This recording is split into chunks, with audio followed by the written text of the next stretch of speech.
नमस्ते, मैं डॉक्टर कंचन गुप्ता आज आपसे अपने कुछ अनुभव जो बहुत गहरे हैं, दिव्य हैं, उन्हें साझा करना चाहूँगी। क्रमशः मैं बहुत से अनुभव अपने और अपने मित्रों के आपको बताऊँगी। जैसे कि हम जम्मू को बिलॉन्ग करते हैं, हम सदियों से माँ वैष्णो के भक्त रहे हैं। हमें ये भी नहीं मालूम था कि कोई शिरडी के साईं बाबा हैं। हम वैदिक और सनातनी संस्कृति के अनुयायी हैं। गुरु नानक और दशम गुरु तक उनका स्मरण करना और अपने कुल गुरु और विशेष गुरुओं को पूजना ही हमारा एकमात्र ध्येय था। परंतु साईं बाबा से हमारा एकाकार होना एक अचंभे से, करिश्मे से कम नहीं। हमारे मित्रों ने अपने घरों में शिरडी के बाबा की तस्वीरें लगाई हैं और पूजते हैं, परंतु जिन साईं की अब मूर्ति प्रत्येक मंदिर में स्थापित होने लगी है, उन्हीं साईं की दिव्यता को हमने कभी देखा नहीं था, परंतु अब साक्षात्कार होता है।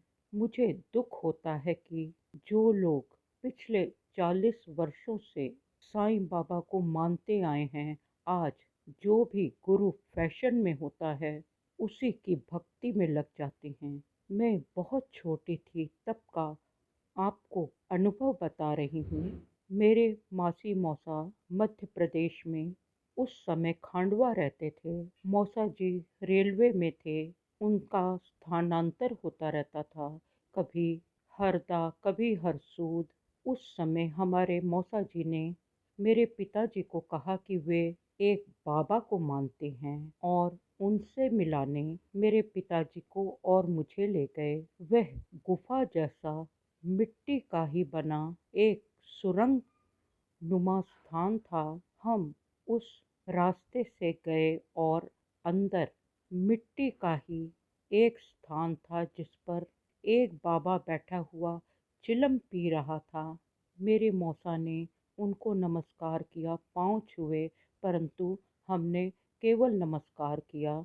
उन्हें देखकर हम आ गए और भूल गए, परंतु उस समय भारत के ही 70% लोग ये नहीं जानते थे कि साईं बाबा कौन हैं।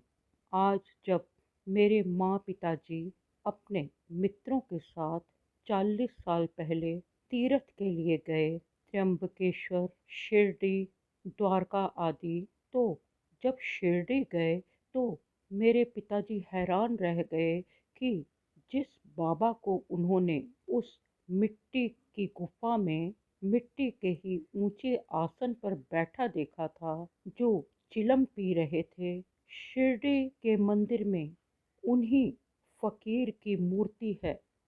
हमें अब मालूम हुआ कि शिरडी के साईं बाबा नाथों के नाथ गुरु दत्तात्रेय का अवतार हैं। अब केवल ये कामना है कि वे मुझे अपनी शरण में रखें। उन्हें बारंबार नमस्कार, नमस्कार।